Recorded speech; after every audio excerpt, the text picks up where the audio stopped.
Thanksgiving begins a very special time of the year for us. It's the time of peace and reflection, and of getting ready for the new year. One thing we should all be thankful for is that we live in America, where we have the freedom to change things and the opportunity to... Welcome to the Drunk Turkey Show, starring Big Blue. Okay, can I say hi, Kim? Hi. Oh, I love you. You are just like a giant. Lady Liberty just squirted in my face. And when you do drink with a straw, the myth is you get more drunk because you get more air mixed in. Hi, Maggie.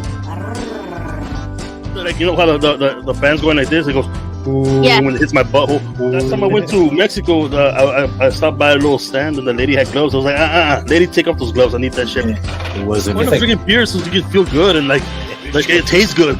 What the hell's the point of this? And Daniel J. I got a friend named Jonathan Martinez who's not allowed in the library. Yo puede hablar español cuando yo te mando. You look very handsome tonight, LJ. Every day. It's an everyday thing. I gotta Wake up because his excellence. Y'all watch them every Monday, Wednesday, and Fridays. I get to see them every day. I get to see that. I get to see those cheeks every day. What's on his face? And the other ones. Year 3000, it still sucks. This is Philip J. Fry, and you're listening to The Drunken Turkey Show, your one stop for this sort of thing. Hit that button, like and subscribe. You know what to do, just like every other podcast. What's up, everybody? Welcome back to the Drunk Turkey Show. Sorry we're late. Blue was showing Jaime his cheeks. Jaime, Blue, how you guys doing? We'll start off with you, Blue. How you doing tonight? I'm doing good, man. I'm doing good. I'm enjoying my day off. Awesome, dude. I'm glad you're having day off. But Jaime, you look a little bit frozen there. Are you back with us? I hope so. Yeah, you are. How you doing, man? I don't know. It seems it's lagging on my side, man. But I guess if y'all can see me pretty good, then I guess I'll just do it like this. Yeah, we see you're lagging a little bit, but it'll probably clear up here in a second. It usually does. So. But we have a special guest. But before we do, we got a couple members that joined. I want to say thank you to Rachel Rach, and I think I'd seen one way earlier today, sometime before we started. Man, there's a lot of comments. There it is. And Heatherlicious82, thank you guys for joining the membership. As we do on Friday nights, we do have to show where anybody, as long as you're a subscriber, can comment in the live chat. But about halfway through, we're going to be switching over to members only as far as just who can comment. So if you want to continue to comment in the live chat, I highly suggest switching over to members only. And also tonight, we're giving away one of these bad boys. This is it's a dark blue, aka Big Blue After Dark, Drunk Turkey Show beanie there that we'll be giving away.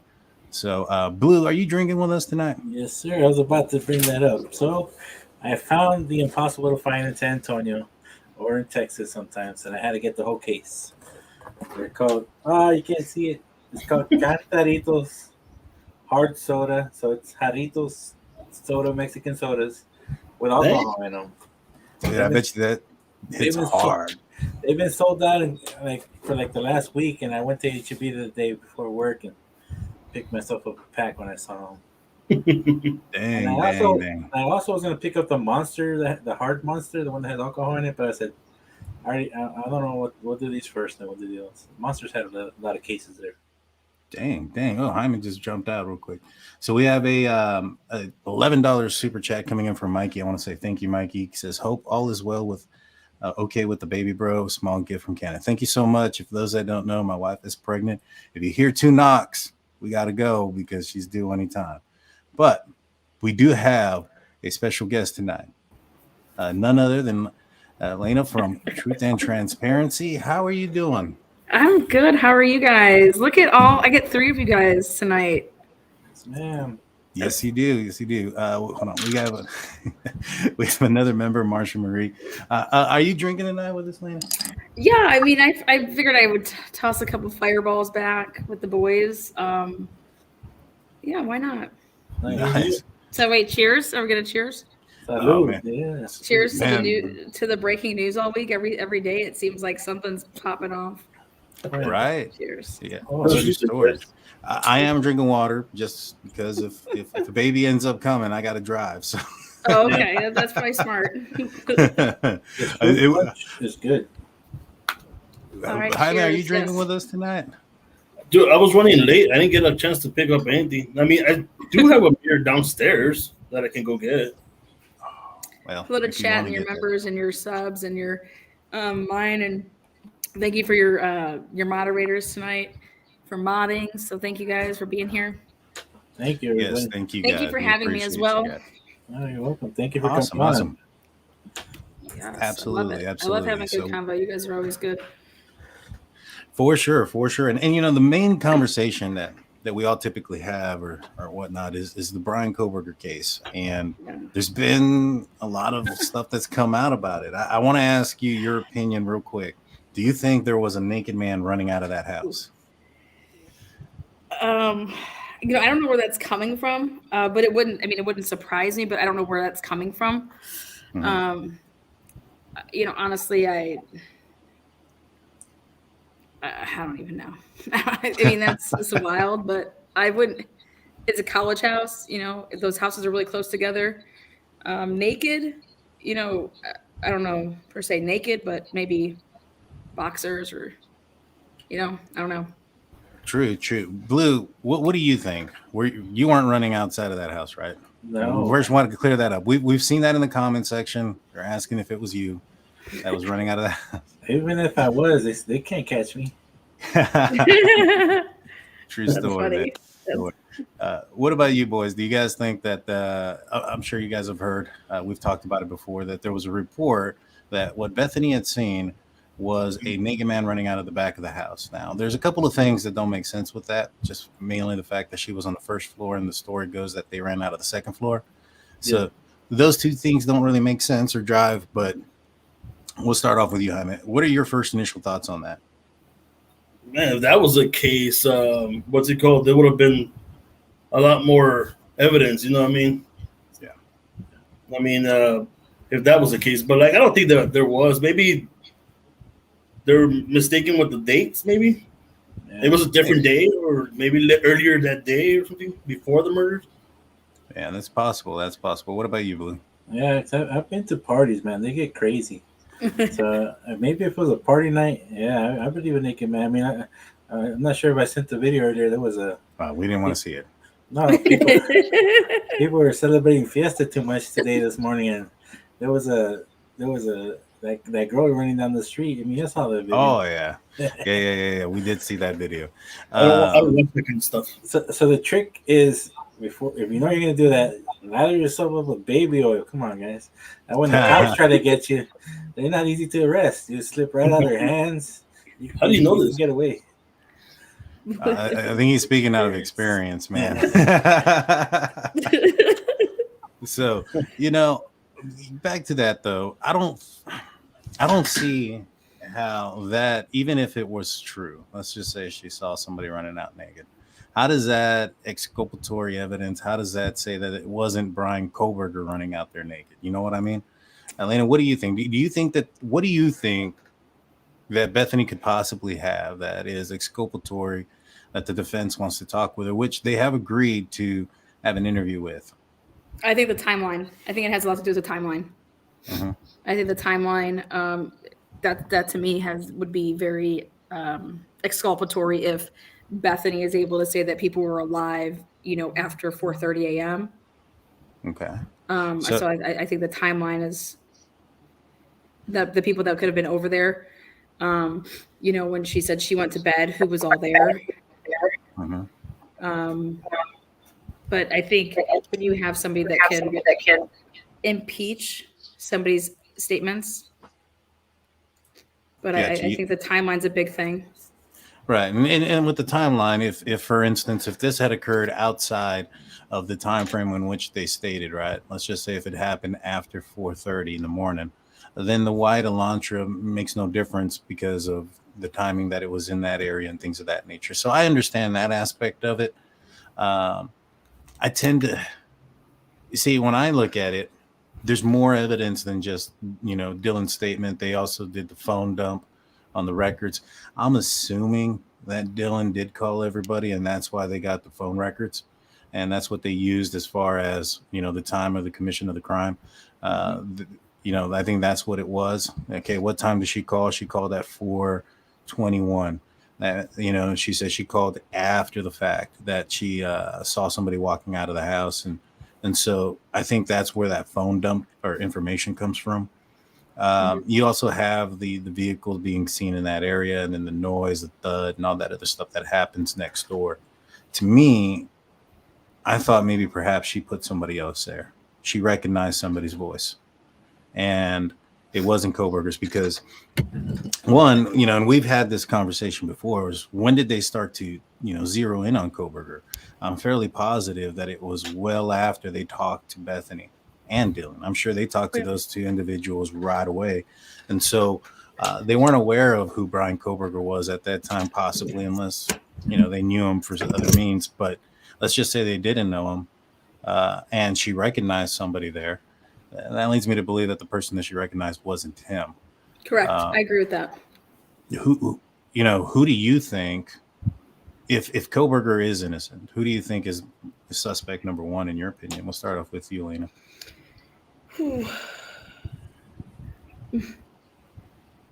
I honestly, I got to go back to them saying this is an isolated, targeted attack.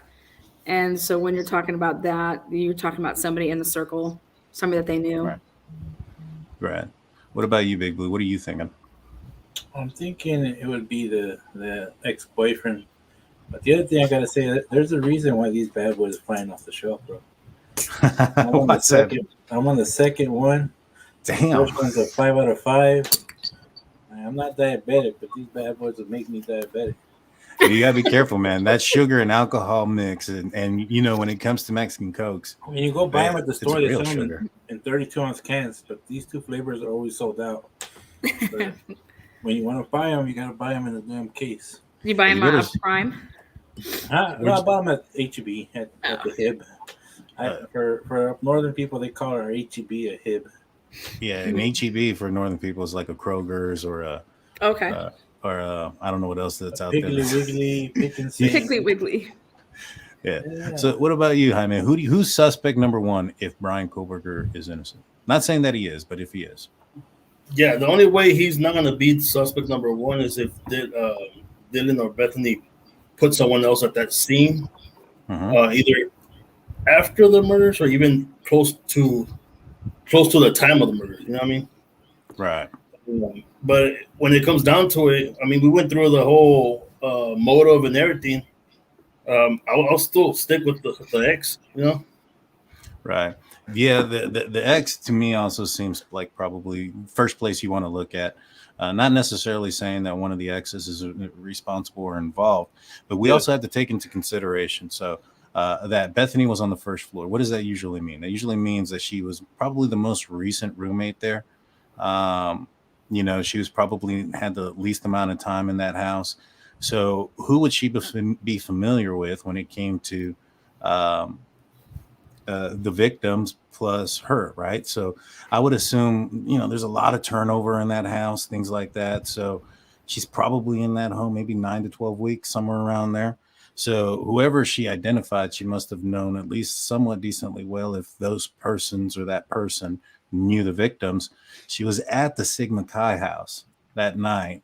So she is familiar with some of the people that were there at that house. So maybe perhaps it was something to do with the Sigma Chi house. Not necessarily an incident that occurred at the Sigma Chi house, but that somebody from there may have been who was at the house after the fact. There's been rumors since day one that there was a situation that occurred. The way the defense is coming at this, they're saying that this information is unique to Bethany. That would lead me to believe that the situation that she's referring to didn't happen at the Sigma Chi house because there was probably a lot more witnesses out there. Now, if one of those guys or gals or whoever showed up after the fact and she's familiar with the Sigma Chi house, she's familiar with some of the members there, that kind of is starting to make me lean in that direction somewhat. And that's kind of where I see that aspect going. Does that make sense? What do you think about that, Lena? Well, I think that we have to reverse it how they kind of did with Dylan. When they came out and said that Dylan slept on the first floor and that nobody saw anything. So just because Bethany's bedroom was on the first floor, did Bethany sleep in her bedroom? I mean, how many times in college did you go to sleep on the couch in the living room? So did Bethany really sleep downstairs just because her bedroom was downstairs? If you actually read the PCA now, it doesn't say that Bethany went to bed in her bedroom. It just says that's where her bedroom was. That's if you can make it to the couch sometimes. You know what I mean? Those bodies.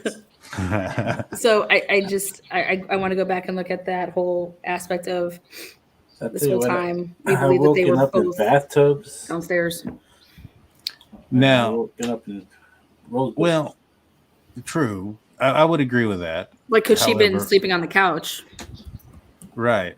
But I mean, that would, in my opinion, probably mean that she would have entered also through the rear sliding glass door. Because if she came through the front door, her bedroom's right there, and so she would. I don't think it'd be something that she fell asleep. Like if she was just up. Oh, that's true. That's true because according to the PCA, she was home by 1, and so was Dylan. That they were they were all just hanging out. I think people went back there after we're out. I think that people were back there. I think that people were hanging out, and then that was like the whole thing of like, that's normally what they did. And after seeing all these body cams of like, the stuff recently, especially when they're having people over, people are just walking to people's houses all the time, and so, there's nobody said that Bethany went to bed in that first bedroom. That's true. And the PCA also says something weird. It says that Dylan originally stated that she fell asleep or something. There was the term originally was there, meaning to me is that story changed somewhere down the line. It was originally this and secondarily something else, right? I mean, I don't think you use that type of terminology if the story doesn't change. And so that is concerning. But also the fact is, why didn't police disclose maybe what was secondary of what she said? Now we've looked at, there's been some documents that have come forward. It was the Brady Giglio documents. Then there was a subpoena also of Bethany Funk. Is it possible that, first, what do you think about those things? What do you think about the timing that comes in when it comes to the subpoena, Bethany Funk's subpoena, then the Giglio, and also I believe the request for discovery? What do you think about those things? I think it happened on 3/22 that the affidavit came in from the investigator, and then on 3/24, there's this Brady Giglio. I think that timing is very interesting. This whole time we thought that they kind of came forward first. The defense came forward first by having their opinion on, I shouldn't say their opinion, but this guy doing an affidavit of like, hey, the stuff that I went through, Bethany clearly said something, saw something, whatever she did, and put in the, in her interviews, but that came first. And then all of a sudden the Brady Giglio comes out 2 days later. Then they're asking for the more discovery because they're clearly not getting something that they want and need. And I'm wondering if it's the 911 call. I'm wondering, I think it's a bigger piece that they know is there and we don't have that yet, type of thing. What do you guys think about those things? Do you find that coincidence being troublesome? The fact that you had the subpoena of Bethany, then you had the request and also the Giglio thing with the officers, which for those that don't know what Brady, the Brady clause is basically holding evidence that could exonerate or be in favor of the person that is, being prosecuted. And then the Giglio aspect is when it comes to credibility. So it would indicate to me that it was somebody holding evidence, and it was somebody that was a witness or somebody that was an officer that you would require their credibility to be up there. We'll start off with you, Jaime. Do you believe in those coincidences? Oh man, that's a hard one actually. I think when it comes down to credibility, even from not just because of the cops or whatnot, but how they went on to investigate the house. To tag and bag everything pretty much. They weren't that professional about it too, starting from that, you know. Yeah, no, you're absolutely right. When it comes down to the police officer you were talking about, I can't remember his name. What's his name? Well, there was two. There was the Gunnarsson and Nunez that were the officers that initially arrived on scene, and then there was Payne who did the investigation. Gunnarsson and Nunez were a part of that Stickergate situation. Yeah, I'm not sure if you guys remember about that. Yeah, and when it comes down to that, like I think it tarnishes any case, no matter what. You know what I mean? Especially through credibility. You know. Yeah. Like for the defense and for the prosecution. No, yeah, for sure. What about you, Big Blue? What do you think? I mean, I think that the Stickergate is going to affect them a little bit, you know. But can they still be good police officers? Did they do good work? Yes. It was in their past. You know, it's going to be used against them. I'm not saying that they're the best officers, but that's assuming really that Brady Giglio was just the Stickergate. I mean, what if it was something to do with this case? We'll find out later. I think what I'm trying to say is that in this case, they're gonna break down who did what, who tagged the evidence, who found which detective was on duty. And I think the FBI probably took over most of this case, so I don't think there won't be that much blame on the police department because the FBI was there.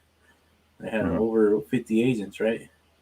And somewhere around there, yeah. And the subpoena to have her subpoena. I was reading a report today saying that she really doesn't want to go to court. She doesn't want to be near this guy, so she's still pretty scared of him. She's.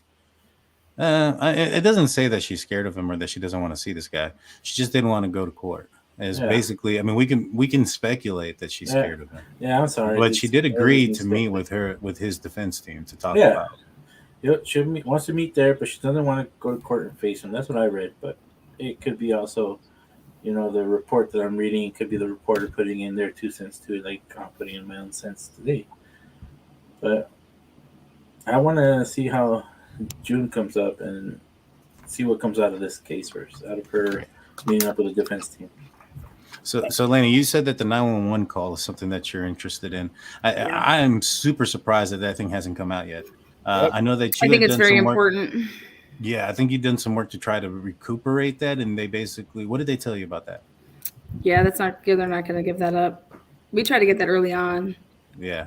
We try to get actually a bunch of the calls. We haven't gotten one, like non-emergency call or 911 call, either way you want to look at it. We ask for everything when we've done all of our requests, and we have no calls. So what do you think that could possibly be on that 911 tape or call that would make you think that it would be in favor of Kohberger? I think you're going to have obviously a lot of voices on that call. I think that phone was passed around. And if it wasn't passed around, you can still hear people, you know, if it was like on speakerphone or whatever. But they're, I think, describing the scene. So that was another reason they wanted to keep it hush hush, because they're they're protecting the integrity of the case, which I understand. But I think now more so than ever, the way that the investigator typed up his affidavit, I think everybody's body cams that when they went into the place, the 911 call, but these police body cams would have been all mic'd up as well. And every time that they were encountering somebody when they got to that house, it's, you know, what these people are saying. And I mean, I would assume that there's going to be some hystericals, and then people just saying things like you know, you would think mouthing off, you know what I mean? Just like spitballing a bunch of things. But then I go back to the way that everybody was with the cops from like everything that we've witnessed with the body cams that we've gotten.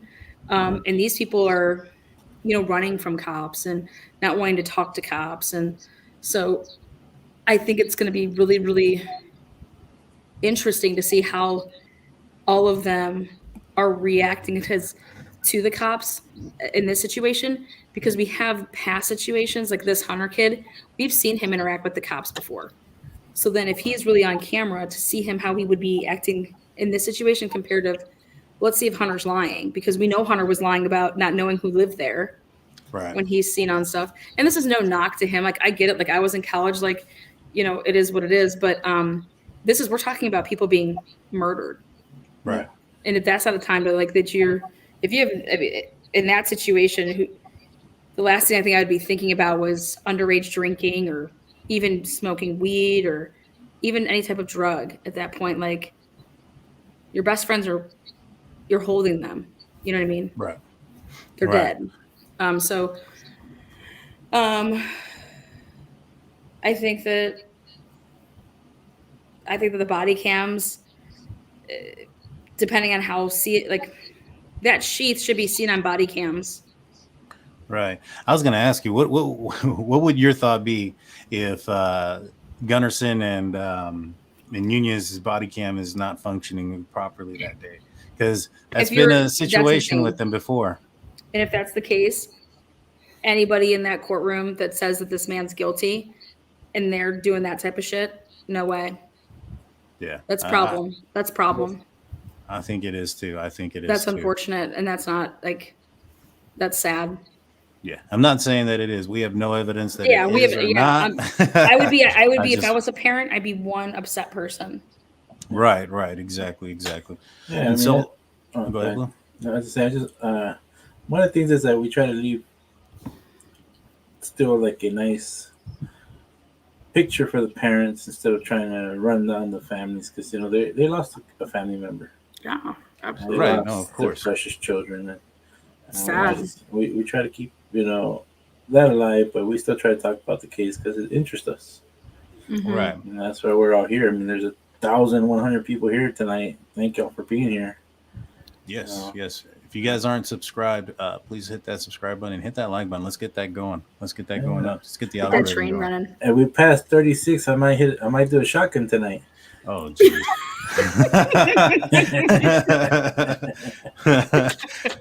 We'll be in Idaho, so when we're out there, we'll go live with you guys out there. We're gonna get a lot of good footage, but a lot of good interviews. I know somebody asked a good question in chat if they thought was this going to go to a grand jury. I don't think so at all. I think that ship has sailed. Mm-hmm. That's my take on that. I saw that question. I thought it was a really good question.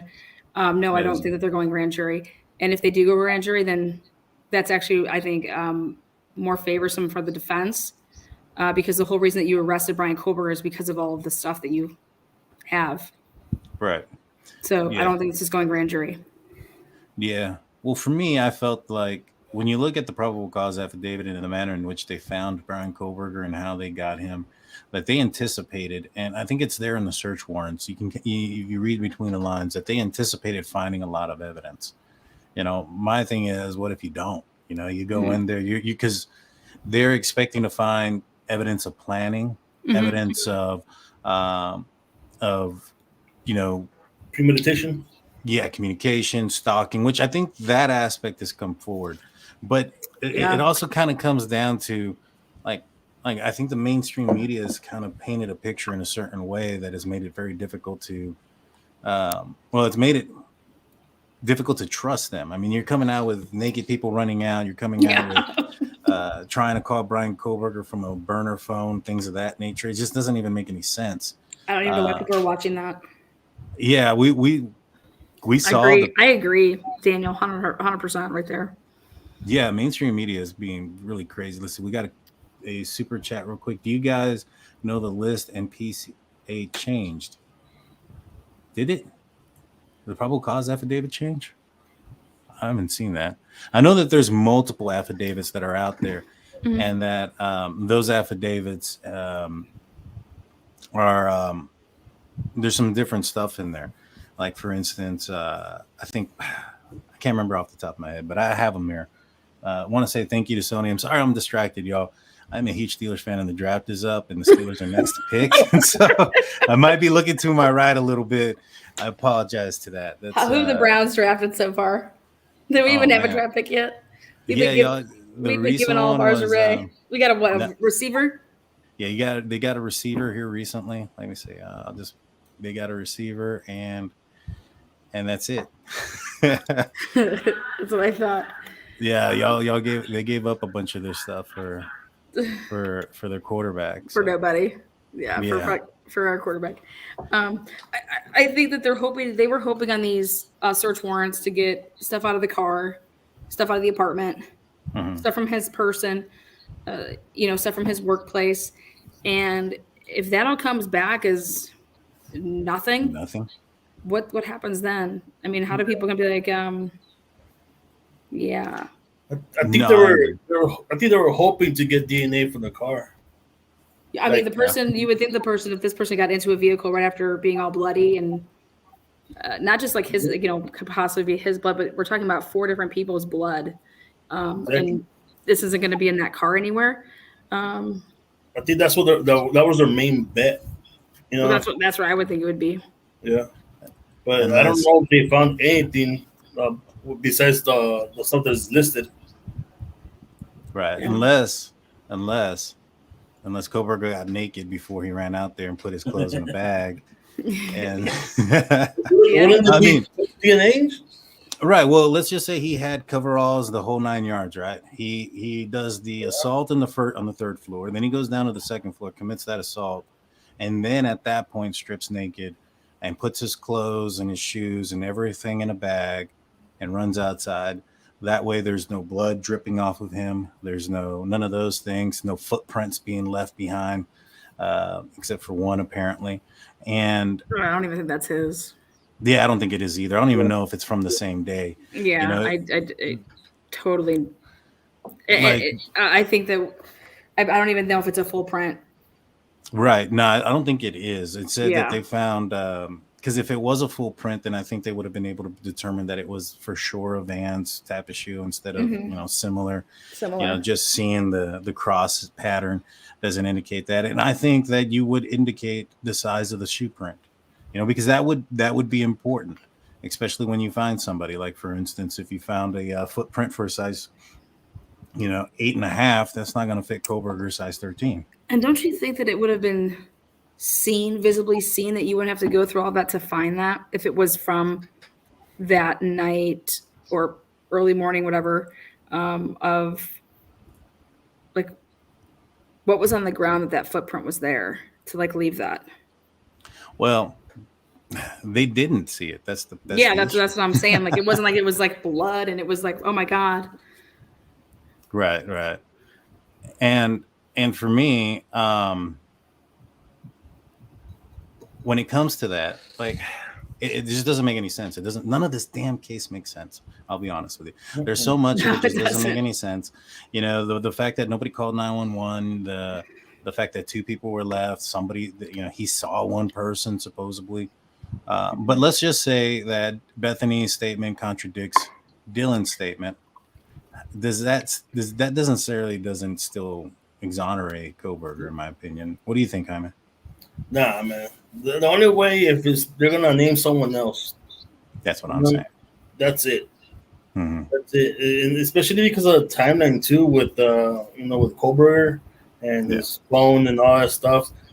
And the only way is if they name someone else that's not him, and they put him somewhere else that he couldn't get to that place at the time. He wasn't there at the time. You know what I mean? Right. That's true. They're either the only way it would be something that the defense could use was if it was somebody else that was identified, or if they put Kohberger somewhere else. And if it was Dylan being, unique to her experiences and this, that, and a third, then it would probably lead me to believe that if it was putting Kohberger elsewhere, then she was getting picked up by him. Now, I honestly think that's probably possible, but maybe not plausible. I feel that if Bethany put Kohberger at that house to pick her up, so to speak, that would be in the probable cause affidavit that Kohberger was at the house. Just like they put the Doordash person at the house. You get what I'm saying? Mm-hmm. So, but speaking of the Doordash, what do you think about the Doordasher? What do you think, Lana, about the fact that there was a possibility that the Doordasher was female, and that according to JLR that Bryan Kohberger had burgers and bacon cheeseburgers ordered from Jack in the Box often? You think any of that is plausible? You think maybe that somebody's just trolling him there? What are your thoughts? I think so many people go into places like that. How the hell would you know what Bryan Kohberger ordered? That's true. Number one. Not necessarily saying that someone's like trolling or whatever, but just, but as far as like the Doordash goes, I mean, guy, girl, who gives a shit? There's a Doordash there. Right. That's what I think. I don't think the Doordash was Brian. Do you think the DoorDasher was involved?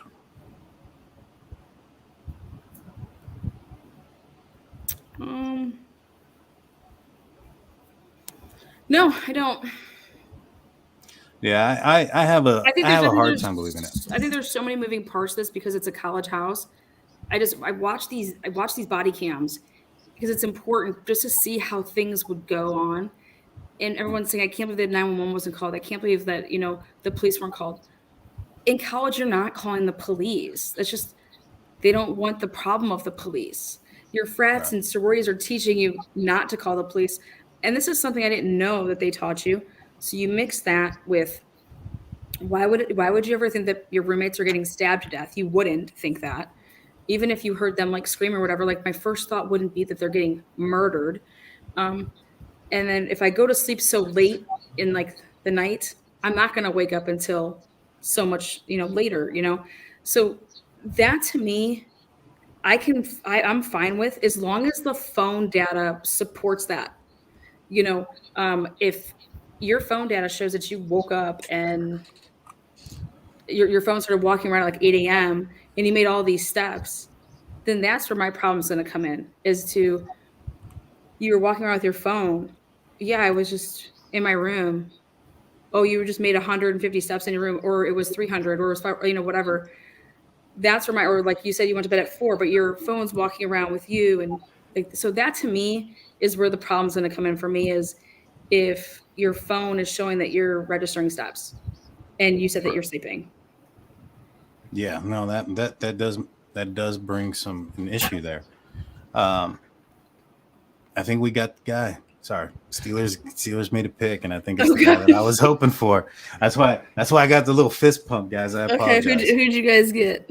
It looks like Darnell Washington, tight end out of Georgia. Huge guy. He's going to be. I also covered, guys, if you guys are Steeler fans, I know I've seen a few of you guys. Go check out my channel, State of the Steelers. I talk football. I also am a season ticket holder for the Pittsburgh Steelers. I give away 2 tickets to a regular season game every year to a subscriber. So go check that out if you're not already there. We had a $7.99 super chat that said Leighton Print was there for a while before the incident. I would agree. I agree. Yeah. You got, they had a big part. They had a lot of people over there the night before. And I think there was a decent amount of people there that night, during that day. And in college, you guys, we're not cleaning our houses as good as, it's college.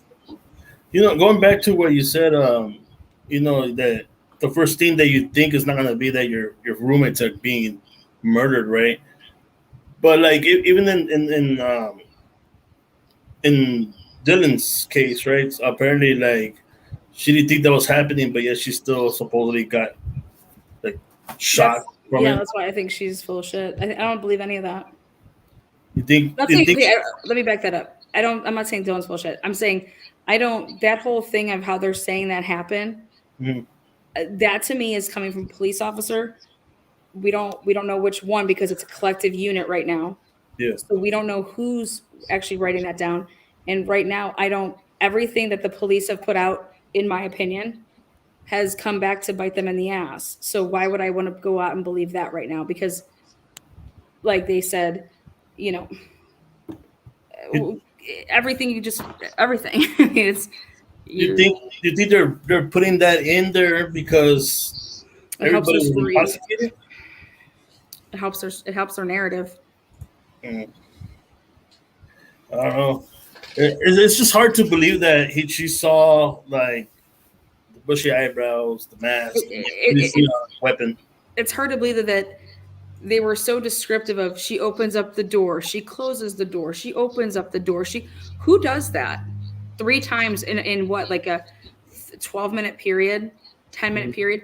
you better be going and like reaming some people's asses then, because that's what I would have done in college. I would have came out my room and been like, what is going on out here? Yeah. Mhm. I'm not just going to open the door and peek out. Why am I peeking out of a door? I shouldn't be scared of anything.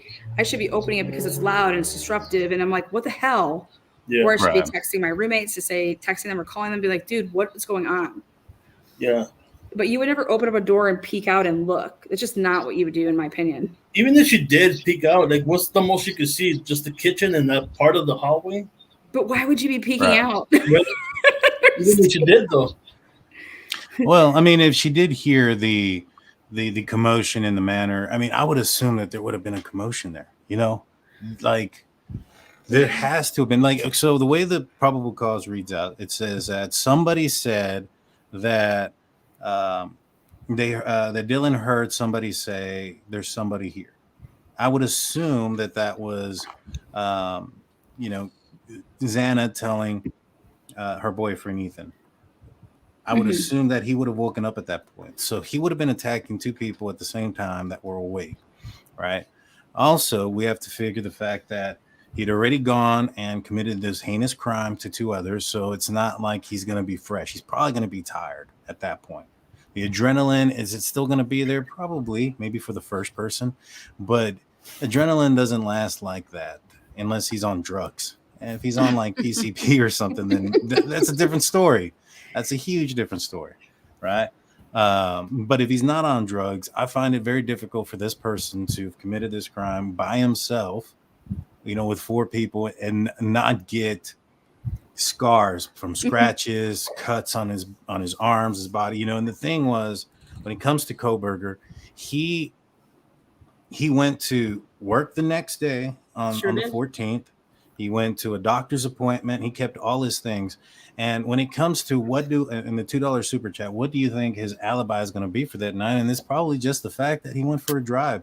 And there's evidence of him going for drives while turning his phone off. It happens the next day. Now, a lot of folks look at that as a suspicious situation because, you know, he was driving in the same place that he was before. But they have not tied in his travels out of town with this case, in my opinion. Mm-hmm. Like they haven't like it'd be one thing if they went out there and they found a knife in the Snake River. All right, that ties in why he was out there in that area and why he went so far down to Johnson, Washington, and all those other places. But the fact that they didn't find those things, it doesn't tie it in, and it leads me to believe that it shows a pattern of this guy doing that. Now, if they're able to prove that Kohberger would go on drives prior to this incident and turn his phone off, I mean, I think that's not the greatest evidence in the world right there without tying it in. Yeah. So I think that's probably what his thing's going to be. There's also rumors that there was a Asian girlfriend and another girl that lived in his apartment complex that people have seen him drive with him, go to, or be in his car and then separate once they get there. So that whole incel theory too is kind of not there. I don't know where the motive comes for when it comes to Kohberger. Even if they turned him down, where is the destruction from all the other girls that have turned him down? Correct. You know what I'm saying? So it's to me, and when people ask me, do I think he's innocent or guilty? I don't know. I am honestly right in the middle. Like I can go one way or the other. To me, if there's DNA in the car, that's it. Yeah, at the beginning when they first announced that he got arrested, it was like, whoa. Who is this person? Yeah, who's this person? And like it came out of left field and everything. And then we started slowly getting information, and it's like, okay, it is pointing to him, right? It is. And you get to that point where like, whoa, they got the guy, but then you start seeing other stuff that's inconsistent with the with the PCA and all that stuff, you know what I mean? Yeah. And it's just like, whoa, like this is gonna be a circus come June. So Steve comes in with a $9.99 super chat saying, recap Ann Taylor, Richard Bitone's work in 2017 Crawford case, just so the audience knows. Idaho prosecutors can curate all evidence around a suspect and charge them with first degree. Yeah, I believe that they found some information before in that case in 2017 that led the I guess police were hiding information there as well. And, a lot of folks will ask me, like, police, would they be corrupt here? They could be. The smaller the department, the less check and balances you have. And so there's a possibility that there could be some corruption. If it's a bigger department, you have more checks and balances, and those things won't happen. Now, this was a multi-agency type of deal. You had, Idaho police, state police. You had Moscow Police Department, Pullman, Washington. You had the FBI. You had the Commonwealth of Pennsylvania out there arresting Kohberger in PA. Are they? I'm not familiar with them. Yes. What do you know from them? The cases that I've worked on in Beaver County, it's all corrupt. And Beaver County is part of Pennsylvania. It's part of the Aliquippa cases that I've been doing. But yeah, corruption. People that are in smaller agencies, eventually they go, like, if they're local police, then they get promoted and promote. You know what I mean? So that's how I saw it happening with Beaver County, is that it started at local police departments, and then they were getting promoted because of the people that they knew, and they wanted them in certain positions because it would allow, there was one thing that I went back and listened to a lot of and this was just recently. I went back and listened to Chief Fry's statements early on and the Moscow Police Department website or YouTube site. And he said that they handpicked the FBI agents or the folks that they wanted to work with. So maybe there is some sort of connection there between them.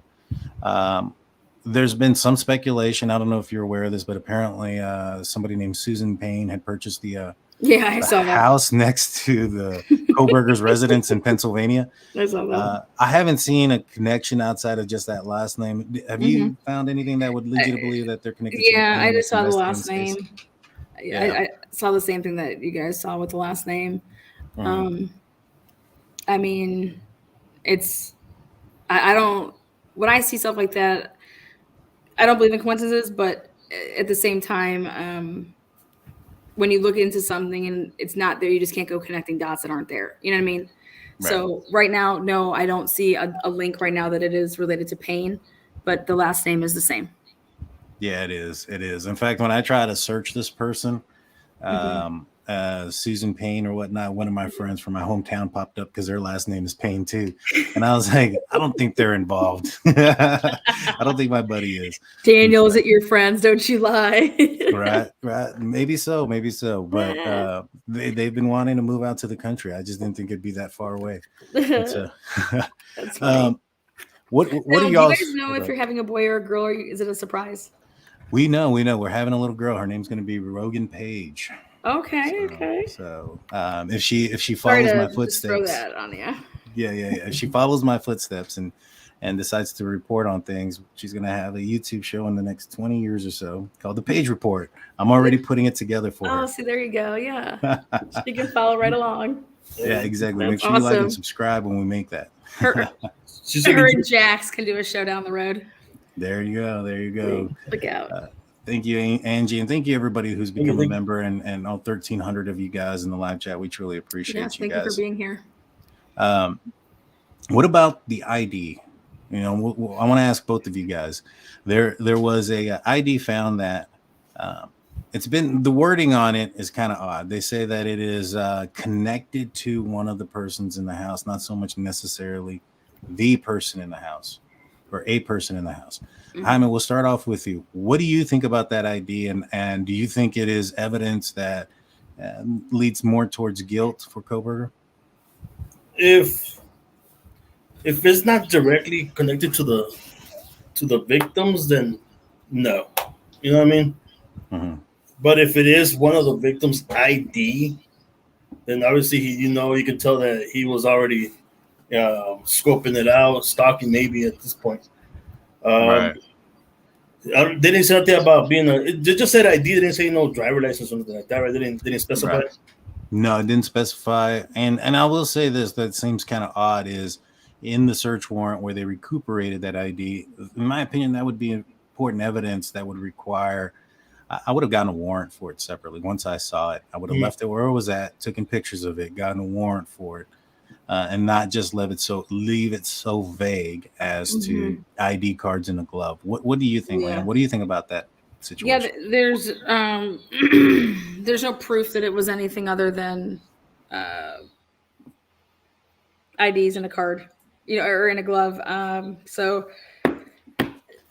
I think that there would have been more to it, but then at the same time, if they were being trained to be vague because this could become public, I'm not putting too much stock in it being anything. Yeah, I just don't think it's there. I don't think it's there. I mean, they wrote down like how much change he had In the car. Yeah, and then they all of a sudden it was like 2 shovels. So like, well, shovels can mean like 30 of them, like 32 nickels. Yeah, like it was weird that they can do that, but they can't specify what kind of ID or whose or even like when they say shovels, like, does it mean like 2 or 3 or 4? It's just weird that they didn't put that down. That's true. And I think it says his, like, when you have like a bunch of your different school IDs that you get when you're in college, so you hang on to all your, like when I was in college, we got a new student ID every year. That's true. My student ID, when you lose your own student ID, you go and get another one, or you were at this college and you go to this college and you go to that college. So you're going to have multiple student IDs. It was vague, just like a knife. People were like, "Oh my God, that's the knife." That ain't the knife. That's true. That's true. The knife, I didn't think that was a knife. It would have also had its own situation. So I think that's just crazy. I don't think the knife is ever going to be found. None. Well, I don't think it's been found. If it will, I mean, I don't know. There's a lot of land out there that it could be hidden. And if they do, I bet you it's going to be touch DNA too. Right. Now that's the question that I have, is if there's no DNA anywhere in his car, in his apartment, in his anywhere possible they searched, if nothing links to anything of the victims, my question is now how confident are you in the sheath that it wasn't planted in some type of way? Yeah, I mean, it does bring up the credibility of that sheath, and then you look at the credibility in the statements and the Brady Giglio thing that comes up, and the fact that the officers that arrived on scene, let's just say it has nothing to do with this case, and it has to do with the case that we do know where they did hide evidence being body cam footage. Those 2 officers were the 2 officers that arrived on scene. We have Moto Man MX coming in with 22 Canuck bucks saying, "Is it possible Kay's new employer had anything to do with this? LinkedIn account was deleted after the incident, and LinkedIn denied altering the account." I don't know. I would assume like anybody that's probably associated with him is probably not coming forward. If it's it's very rare that anybody comes forward that's associated with him, and those that had anything positive to say about him are probably not in fear of being ridiculed by a lot of people. Yeah. You know what I'm saying? I think the body cam footage would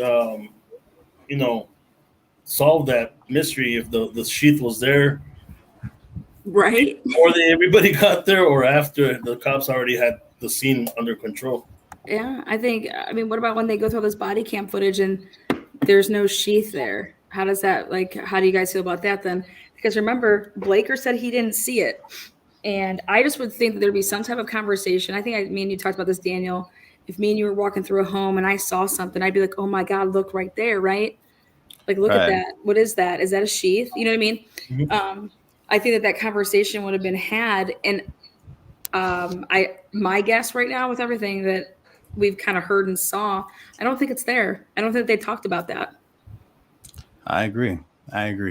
Now, this is the inside of that house. Mm-hmm. If this person comes up here, right, and let's just say he's never been in here, which door do you think he's going into first? The one right next to the stairs, or the one away from the stairs?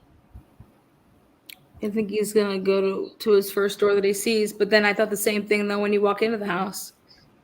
Right. It's possible he did go to Dylan's door first and it was locked at that point. Well, maybe it was locked at that point. This is before she opened it and all that other stuff. But if she comes into this door here, this is Kaylee's door. This is where the dog is. I would assume if he opened the door and the dog saw somebody or witnessed somebody he wasn't, familiar with, that he would start barking. And if that barking occurred, as the way the probable cause statement says, that was at 4:17 a.m. By 4:20, he's seen driving. So if he opened that door first and the dog started barking, then he did all this in 3 minutes. No. And if not, let's just say he did come in here, right? And this is the view from the door. We don't know where Maddie was relative to if she was on the right side, on the left side of the bed. We don't know where Kaylee was in that instance. So we don't know if the sheath was here. I would assume it would be on this side, because if you're looking at the door and you have two bodies here and it's next to her body on the opposite side, the body would be obstructing the view from the door. So my assumption would be that it would be closer to the door right here. I would think that it'd be on the ground. You think it's on the ground? I would say, like, you would. That's where I would like for it to be dropping on the bed. I don't know, like rustling around, that it would eventually fall on the floor. Right, or put it on this desk, which if you guys haven't seen, this is the wrong one. If you guys haven't seen this website recently, they've added a lot more pictures to this and stuff since then. And they put out a picture where I was on it the other day, and they actually show a picture of this desk here, so they know that the desk is there and that the bed is on this side. Yeah, that's right. Yeah. And so you can see this is the closet. There's Maddie. There's the bed right here. Mm-hmm. And so the bed is in this position. I guess it also depends on what dominant hand he, which one is his dominant hand. Right? Because if the victims are, let's say, sleeping towards, to their head towards the headboard, then, and he's right-handed, he's going to use his left hand for the sheath and then the right for the motion, right? Right. And right, yeah, you would assume that, yeah. So, like, I would think he will, if he did leave it there, and that's a big if, okay? I would think that he would have it in his hand so he won't forget it, and then went for the second victim, and when trying to reach over, that's where I guess he got caught up or something and left it there. Right. Maybe because of the dog made some noise or something, then thought that somebody was coming out or coming in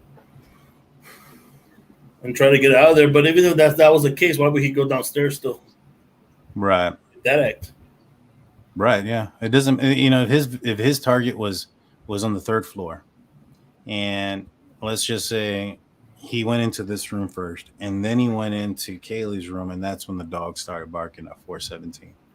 Then he hears somebody say, "I think somebody's here." If he's already taken out the people that he wanted to take out, why doesn't he just leave?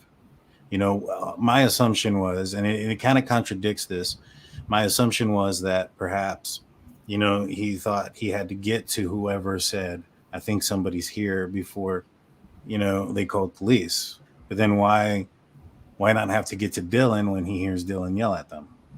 Yeah. You know what I'm saying? Those things don't make any sense to me. Yeah. That's why I think that's why I think that everything that they're saying, that's not the timeline. That's their narrative, and I don't see it.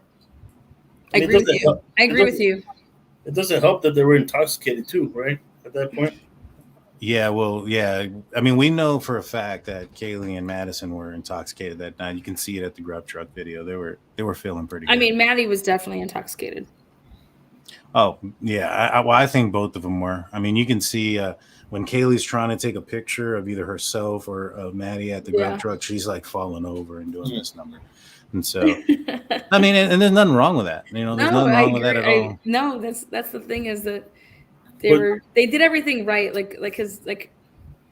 Goncalves said, like, how can they be a target when you get your Uber driver to go out? You get your Uber driver to take you home. You're being responsible, and then you're in your own home and you go to bed. And then that's where that's a coward. Whoever did this, if it's one person, if it's multiple people, you're a coward.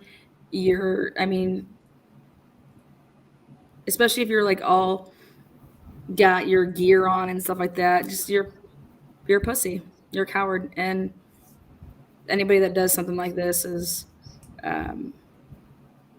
It's sick. Yeah, it's disturbing, thinking that you go home and go to sleep, and that's like the safest place, right? And Yeah. someone go in there and do that, it's like everybody in that town should be on high alert. Yeah. From that day on, And you don't know, you got all those cars there. It's always hard to park there anyways. You have no idea who was going to be in that home. And for you to think that you could go in the home and get away with this, that tells me that somebody that thought that they could get away with this. Yeah. And they took how long to make an arrest? Well, when it's an isolated targeted attack and you deem that so early on, but yet you don't arrest somebody for how many weeks, and you got the family that's saying something isn't right and get out of there, guys. Like, you don't understand. These people didn't, like, this person just stabbed 4 people, innocent people, to death. Why do you think that you're safe? Yeah. And they're right. They weren't safe. I'm sorry, but maybe the reason they said it was targeted is because of what Bethany told them in the beginning. Yeah. I think we would have had yes. I think what could possibly Bethany has also, and maybe even Dylan, but Bethany, I think for sure, is if we were all hanging out, and let's say that you were coming over, Daniel, and you were supposed to bring money to pick up weed from me or whatever like that, or that there was a fight or something, and I witnessed you say to my friends, listen, I'm coming back here in 30 minutes, and if you don't fucking have the money, you're a dead man, to Ethan or whoever, So that is a unique situation to me, hearing that. And if I say that to the police officers and I say, well, they said they were coming back, and if they didn't pay them, that they were dead, you're going to pay for this. What did you make of that? Has it ever happened before? What, have you ever, that type of unique type of situation, or how did you interpret that? Has this person ever done something before? Have they ever harmed anybody? But whatever was going on, I just question everything that the original investigators were doing there. And maybe it's because they're inexperienced. Maybe it's because they had something to hide. But 4 people lost their lives. 2 people survived. But you have a whole community of all college students, mostly. And for them to, like, every night, I couldn't imagine living there. It would suck. It would really suck. You're absolutely right. Go ahead, Hyman. Do you think, let's say, it's like that house itself is known as a party house, right? Like, you got people coming in and out. Do you think there would be more witnesses if it wasn't, like, if it was just a regular house with no parties going on? I think there will be more witnesses that noticed something that was off that night, right? Yeah. And to, in this case, it's like a lot of people didn't pay attention because they're always either having drinking. Yeah, it's normal for them. But if it was a different house that didn't do that more often, like, it would be a big red flag if there was a car there or there was a screen or something like that. Yeah, and I'm telling you, these body cams that we're pulling, that's what that area was. That it was their house. It was the 1126 house. It was the 1127 house. Those houses all in that little cul-de-sac, that little area right there. Those houses, those people bounced from house to house and would just show. I mean, that's what they did on the weekends. They all hung out together. So people coming and going and coming up to people's backyards, and that was normal. That was normal. And so the whole coming and going, and, they want to talk about people's cars and stuff like that. People coming and going with cars. You have to also account for the people that were on foot. Yeah. Why couldn't somebody walk over there and do this? Or once I saw how close the Walenta Road is to the back of the 1126 house, oh my God, all you would have to do is pull over on the side of the road on Walenta and literally walk right. You're right literally in the backyards of these houses right there. And that would include the 1122 King Road house. Yeah. That's true. It's right there. True. I mean, and it's dark, and for that car, or if somebody did drive, for them they would never even have to go on to King or Queen. So for them, and that needs to be said by Ann Taylor, and if she doesn't, then shame on her, but you don't have to enter that area. And anybody that would case the place, no offense, but how would you not see that? How would you not know that there's these cameras? You would see that because that's what you're doing. You're casing a place. And you would never bring your car over there. Plus, also, then you have to fight with parking. It's always a mess to park over there. So I just disagree that you have to think that because of that vehicle, that this is who would have done it. Well, to me, then you're not thinking like an investigator, because I think Walensa backs right up to it. I think you could pull off the side of the road on Walensa and you could walk right in and then walk right out the back, and you're going to go right onto Walensa, and there's no cameras over there. Yeah. That's true. That is 100% true. Guys, we're going to be giving away this beanie. All you got to do to enter into that is put hashtag draft, capital letters, in the live chat. And once we select the winner, you have to email us. And then once we confirm, who you are, then we'll send this out to you. So wanted to let everybody know we have 16 entries. It's hashtag DRAFT since the draft is going on. We have a $9.99 super chat. Lana recently played April 23 body cams of noise complaints. I got a chance to see those from Family Weekend. Plus they were still screaming and chanting like wild barbarians. It reminded me how law enforcement cleared the Greek community. How. And so I saw that too. I saw the body cam footage. I've seen people that have gone in the area at night and just put the microphone up, and you hear a lot of noise coming from that area. Yeah, it's not uncommon. One thing that I want to ask you these questions, just kind of going back to the beginning. You referenced the White Elantra being near the WSU Police Department for a short period of time. This was known, or a lot of neighbors that came forward saying that it was unnaturally quiet night. It was normally not like that, but it was extremely quiet that night, and that there was no parties. Now, I assume that's because of the enforcement that was nearby, trying to crack down on underage drinking, which probably led to why the police were not in that area. I talked to a couple people. It was because they had huge parties the night before. So I interviewed a couple students that lived over there and that still do. They said that they went hard the night before, and that's for how they were talking about the night before, like that. That's why what's her name came down, Kaylee came down, and they went to that formal and stuff. Right. But all those houses they went hard that night, and then they had that day game, or what was a midday, and that's why it was like a lower key night, is because they had gone hard that Friday, like the night before. Do they know if that type of patrolling was common at that time, as far as them trying to stop underage drinking? I mean, we saw the body cam footage from that night where they had that hybrid fusion, was unmarked, things of that nature. So my question kind of goes back. Do you think Kohberger was aware of that operation going down that night? If it was for Kohberger. I don't think that too many people would know that if it's undercover stuff, because when we did the body cam stuff, I was looking at it and I was like, wait a second, who called the police for that Banfield camp, that camp? When I was looking at the paperwork, I was like, well, this didn't get called in, so where do these cops come from? And that's when we realized that they were the undercovers, and there was no call-in because they were undercovers.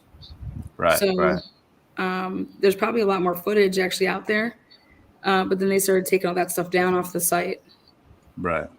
Well, if I don't think Kohberger, that many people would know about it, but I think the students know that there was undercovers, because they knew when they're like, hey, get over here. Well, they're like, oh, we don't know if you guys were the sorority people or the fraternity people, or, and he had a really good comeback for that, because they mess with you around there.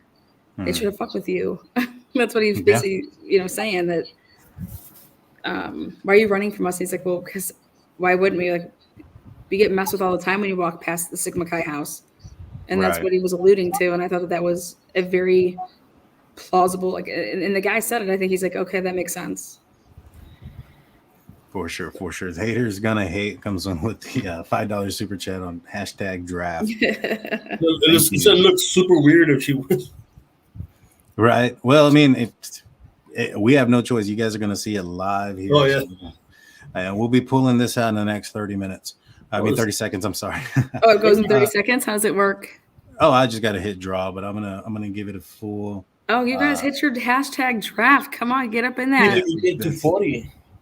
Yeah. We have 34 entries. We can get 40 entries. Wait a second. I'm gonna get my hashtag in there then. Y'all are crazy. I want my beanie. Hold on one second. It's stitched All in. caps, right? All caps. Yeah, all caps. It's nice. It's actually stitched. It's not it's not a sticker or anything like that. It's not heat pressed on. I have mine somewhere here. I stopped wearing it because I live in Texas, y'all, and it gets hot. You know what I was wondering? I was like, do any of you guys live in Chicago? Blue is a Chicago's Bears fan. I think he's lived up there a little bit part time, but it's because it's members only. That's why it's not that many. Yeah, it's members only. That's why it's only 37 entries. Well, I got to get my member on. I guess I'll let you guys have I'll let you guys have it right now. There it is. 39. We just need one more. We just need one more. We gave away a tumbler, right, last time? Yeah, we gave away a tumbler. We gave away okay. Yeah, it was not this last Friday, but I think the Friday before, maybe the Friday before that. Something like that, right? Yeah, it was a green tumbler. Wait, where's Blue been? Did we lose him? He may have. I think he drank too much. He drank too much too fast. 20 minutes. Yeah, he was drinking way too much, way too fast. And so we have a couple of members coming in. There's 41. Yeah, we got 41. We have 41. But here's something funny. This whole time, I thought they were hitting hashtag draft because they wanted you to update the draft. Like, tell us who disrespect. No. It's like, what's up with this hashtag draft? And then when you explained it, I was like, all right, bro, makes sense now. Yeah. Haters Gonna Hate says, I don't want to win, just want to say I love Drunk Turkey Show. By far my favorite ever. Thanks. Oh, thank you so much, Haters. We appreciate that. That's awesome. And we have Sadie Cat saying, how do you forget the sheath but have time to take IDs? Yeah, that's the other thing too. Like, how do you have time to take IDs? And before I hit this, I want to get your thoughts. Did you hear about the reports that he was apparently Kohberger that is broke into at least one house, and then to a friend of his to try to persuade them or to be the person to install security camera footage in there? I don't buy any of that shit. Yeah, I thought that was pretty. I don't believe anything that mainstream media is coming with their sources. They can take their sources and shove them up their ass. That's my take on that right now. That's true. Because nothing that anybody has said has been true. Think about it. What sources come forward with any story that's been true? I think the possibility that Dylan yelled out something may have been true, but I don't know where they got that from. And the Hunter Johnson being the guy or the best friend, that's how they described him, was that Ethan's best friend was the person that called 911. I had gotten that information from somebody that knows somebody very close, one of the family members of one of the family members. I'll leave it at that. Okay. That they were told that it was Hunter Johnson that called by police, and so they're batting 1 for 1,000. Yeah. There's that, and but that information, I think we had put it out there before they did, so they may have been just watching us. That's how I feel about how I think that was even out before the gag order. Yeah. So I'm saying since the gag order, what's been true, and let's see. I mean, love Xana's mom to death, and I know she's struggling or whatever, but everything that she told NewsNation was not true. That's true too. But I'll stick to my research, and I'll be in Idaho to make sure that the truth prevails, because I know what it's like to go into courtrooms and be there for a murder trial, and I'm reporting something a completely different way than people that were mainstream media. And I was like, are these people kidding me? I was watching the same thing that they were watching. And actually I watched a lot more of the trial than I would say everybody except for one person. But they're all piggybacking off of what the one person's notes were. And I think that that's horrible. So so I'm excited to be there to make sure that what truly goes on in that courtroom is what gets reported on versus because think about it, they could say whatever they want to us, and we take it as that's the truth, right? Because they were there, right? Right. Well, they're not going to be able to do that if somebody's actually in that room that's going to make sure that you can't just run with some bogus narrative and, taint a possible jury pool, because I think that that's a bunch of crap. No, you're right. You're right. Jaime, you have something real quick? What? Oh, I thought you were going to say something before we. Oh, yeah, before you draw? Yeah. Oh, no. I'm excited to see who wins. Let's see. We're going to do this. We're going to do this now. Okay. This bump. Come on. I got. If I end up winning, we'll do it again because I put hashtag Drunk Turkey Show I saw that too. draft. Boom, Moto Man MX. Congratulations. Oh God, he super chatted. Okay, cool. That's awesome. He did super chat. Give us a email. That's awesome. Let us know who you are. Huh? Is he a new member? No, I think he's been a member for a minute. a minute. I feel like we're congratulations. No, We have a dark blue edition, big blue after dark. It's navy blue. Drunk Turkey Show beanie coming to you. Send us an email. We're gonna stay on until we get your email. But congratulations, Moto Man MX. Yeah, thank you guys for having me. Oh, awesome. It was great to have you on. We yes. Once some more stuff comes up, I'm sure we're gonna be doing more work together. Absolutely, yeah. Yeah, I love it. And then thank you, Jamie, as well, because this is my first time with you. So thank you for popping my cherry as well. I know a couple of shows back I wasn't able to come on, but yeah, I'm glad we're here today. Yeah, thank you so much, and thank you for the everybody that became a member here. They do a great job. Thank you for the subscribers that were here. You guys are awesome. You guys support. You guys always show up and show out. So I think you guys we get a lot of we share a lot of the same subs. So I like that. And they're good people and they're always here to support, and they try to not spread misinformation, which is awesome. And the members and subscribers, they're really smart, and it's nice to read their comments. And so thank you guys. Oh, you're welcome. You're welcome. You're welcome anytime. I know that you have a special guest coming out sometime soon that I might be able to jump on there with you. Yeah. I want you on with Scott Roeder. So that was. I'm looking he was forward actually to going that. to be around today, but he was still filming. So. Gotcha. But yeah, I want you to be on for that show because I think it'd be a good combo of talking about a bunch of different things. Yeah. I mean, like I said, when it comes to this case, I know a lot of it. Quite a bit. When we've been covering it since the beginning, we've gone through every piece of document, and I've gone through all the. I don't know if I've gone through necessarily all the Reddit stuff, but I have looked at a few of it. I also have looked at some of the speculation stuff that's on the Facebook pages and things of that nature, and if it makes sense or something does seem to be true, we'll come out with it. But for the most part, we try to keep it with the information that we have. Yeah.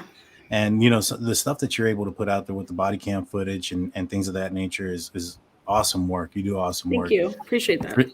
For those who don't know, which I doubt, but for those that don't, this is Truth and Transparencies. This is my State of the Steelers. Let me change this real quick. There you go. Plug on the 1-2 plug. Yeah. So this is Truth and Transparency. You are subscribed. 34.8K subs. So make sure you go and subscribe. If you're not there already, give her a like and a follow as well, and check out her information. She does a lot of work. A lot of work. Thank you guys so much, and you guys do the same. I will see you guys soon, and we'll chat. But make sure that Blue's okay. Yeah, we're gonna go check on him right now. Make sure and he's then, standing still. What's the due date? Did you guys do a baby pool? What's the? So it can happen any moment. Okay. In fact, we were at the hospital earlier today. Okay, cool. So, long story short, the baby is breached upside down, so she's bottom first. And so if my wife goes into labor, it's got to be a C-section and it's got to be quick. So it's we're just waiting on a little bit of basic movement. We have the surgery scheduled for the 11th. However, her doctor, myself, we don't think she's going to make it there. You guys gonna wait for Cinco de Mayo 5-5? Or is it? I was hoping for May 4th so that the May 4th be with you. Yeah, there you go. There you go. I told my wife, I was like, if she's born on May 4th, her name's changing from Rogan to Rogue One, Star Wars. I was like, we're gonna change it there. Well, but, congratulations, and I can't wait to see some pictures and praying for you guys. Everything goes well, and we'll chat soon. Okay.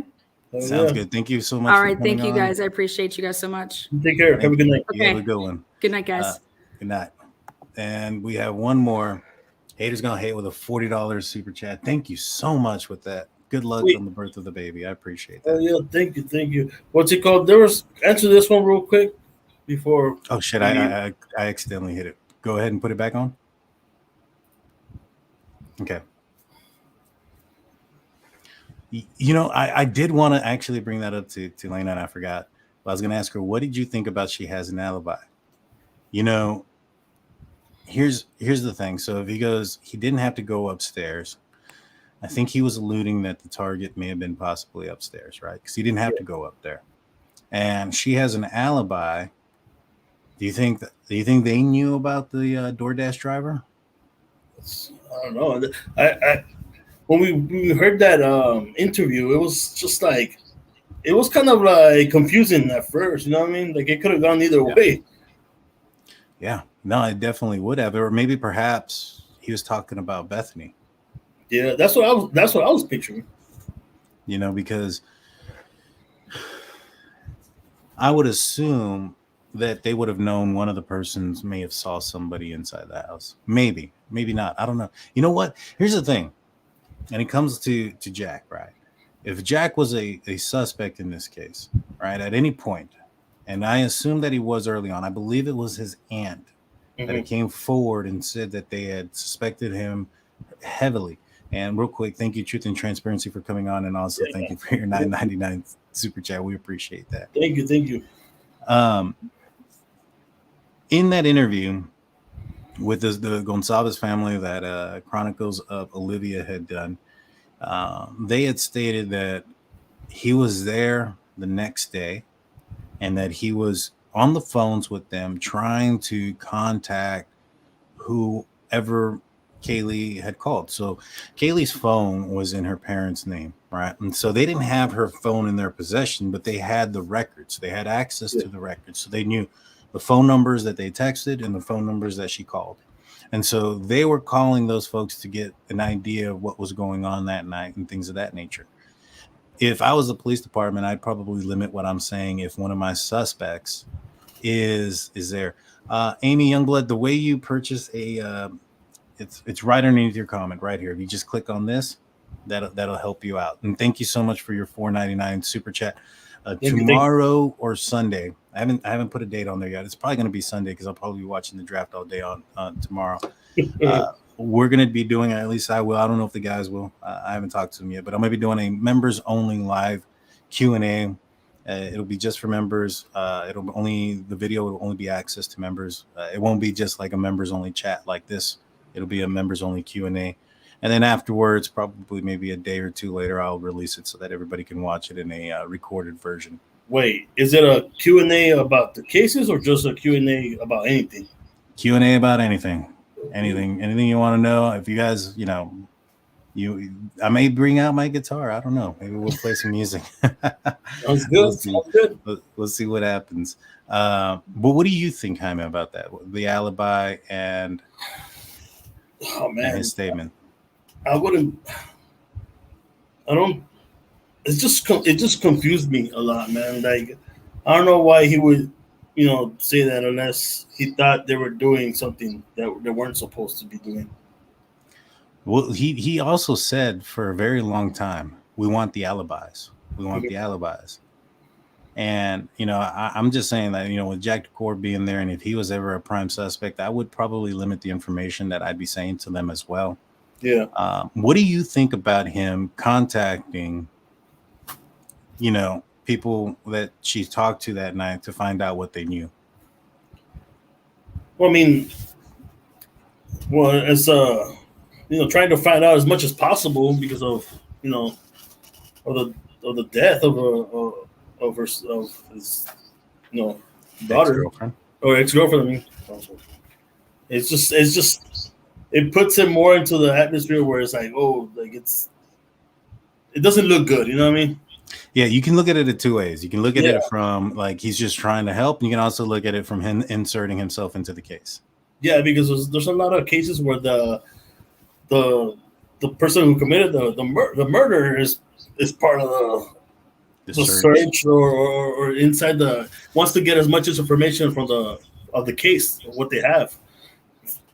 But yeah, the first suspect would have been the ex, and then they move on and then clear him out and move on. But even from the beginning, he also had mentioned that they cleared him out real fast. Apparently, he has a good alibi besides being asleep, right?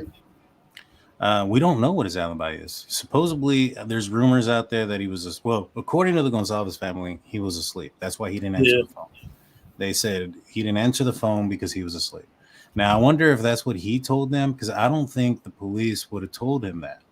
And if he wasn't asleep, because there was rumors that the other rumor is that he was playing video games with his roommates and that they were, I guess, making fun of him and calling him pussy whooped or some shit like that. Yeah. You know what I'm saying? Because, and I understand where they're coming from. Let's just say I told Adam everything was Maddie telling Adam that Kaylee went on a couple of dates or went at least on one date. Maybe that's something that Jack necessarily didn't want his friends to know about. Right. Yeah. And so maybe perhaps I forgot where I was going with that, to be honest with you. What was I saying before that? Oh, that he was pussy whooped.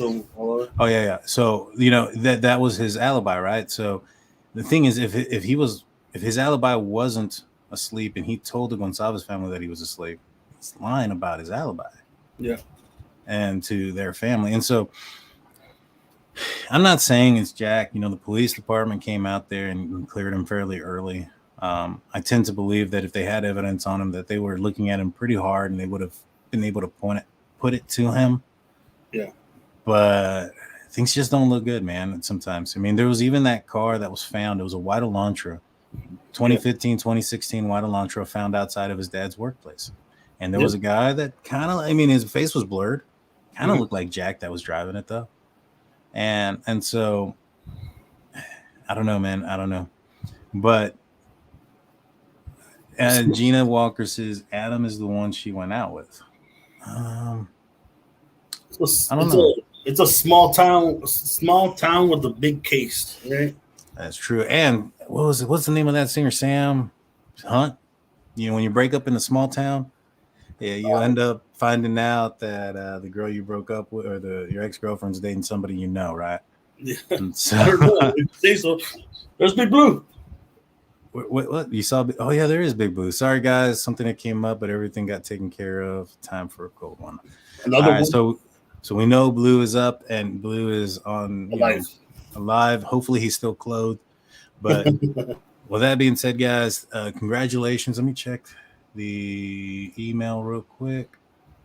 I haven't gotten your email, Moto Max, but I know who you are. So please email us with your information so that way we can get you your beanie. But do you have any final words for everybody before we let them go?